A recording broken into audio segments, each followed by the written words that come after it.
This is Sherlock Holmes, or a statue of him on Piccadilly Place in Edinburgh. But did you know he was based on a real person?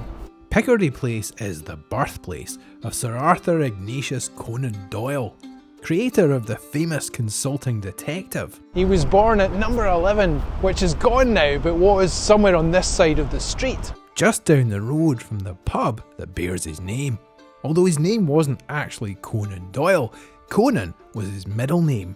I recommend visiting the pub if you get the chance. Doyle was born here on the 22nd of May 1859 to an Irish mother and a father who'd been born in England but was of Irish descent.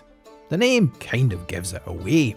The family broke up when Arthur was about 5 because of his father Charles's chronic alcoholism and psychiatric problems. Charles Doyle was an artist who painted fantastical pictures of fairies, something Arthur would become more and more interested in as he got older. His uncles sent him to Jesuit schools in Lancashire, then Austria.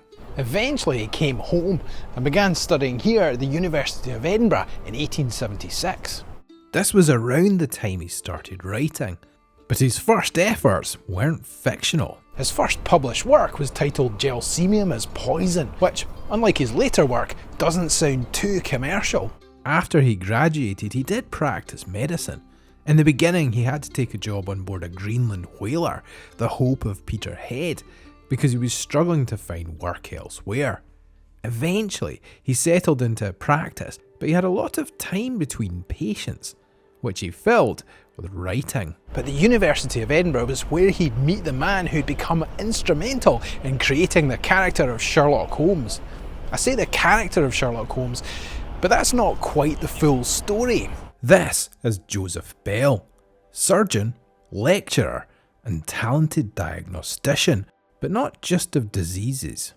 Joseph Bell was a popular lecturer here and a bit of a performer. He lived here in this house on Melville Crescent, which is now the Japanese consulate and has a plaque from the Japan Sherlock Holmes Club. Bell came from a long line of surgeons. His great-grandfather, Benjamin Bell, is considered to have been the first scientific surgeon in Scotland. He was obsessed with observation. In one famous story, he produced a vial of amber liquid and told his students they should observe carefully the colour, the consistency, the smell. Then he dipped a finger in it and invited his students to do the same and take a taste. They were all pretty repulsed by the bitterness of it. Bell told them they'd done well, but they hadn't observed well. He dipped his forefinger in the vial and stuck his middle finger in his mouth. Stories of his consultations are legendary. One patient walked in and before he could speak, Bell said, "Ah, my man, I see you've been in the army." "Aye, sir," said the soldier.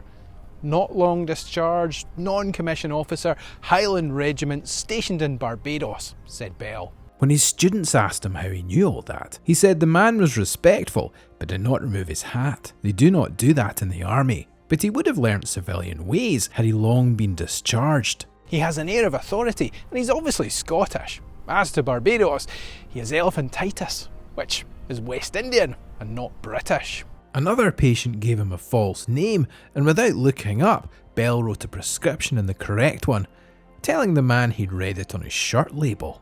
I think my favourite Bell story, though, is of a patient who presented with a bad limp. Bell's students were obviously keen to impress and diagnosed hip pain.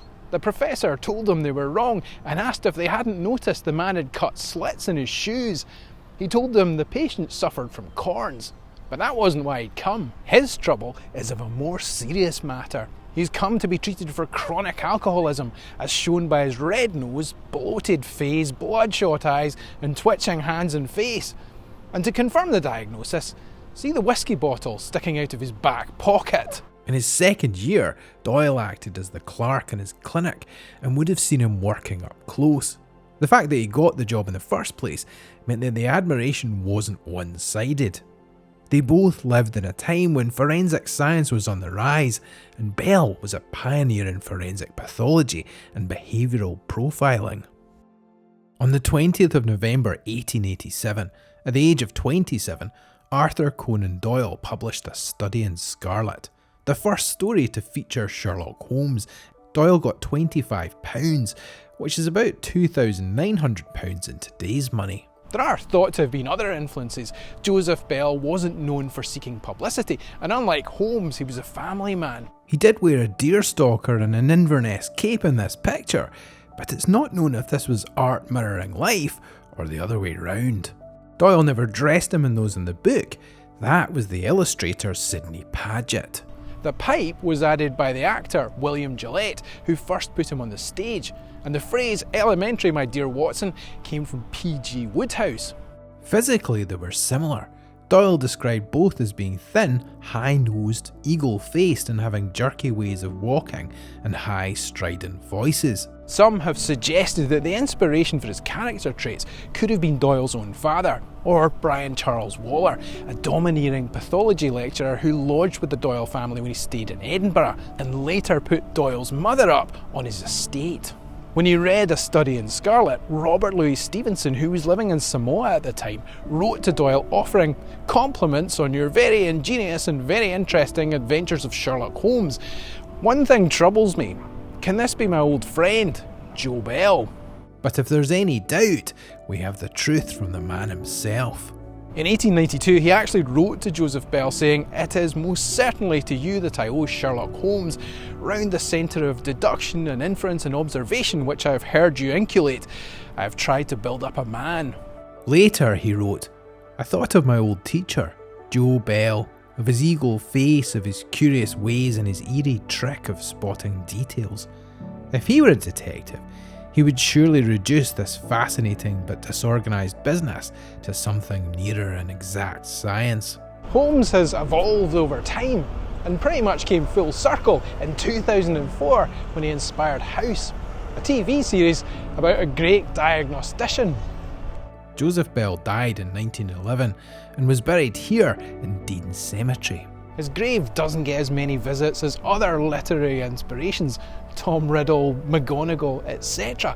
There were no throngs of tourists or guides wearing deerstalkers and tweed capes to follow. He was actually quite difficult to find, which I'm guessing he'd be quite happy about.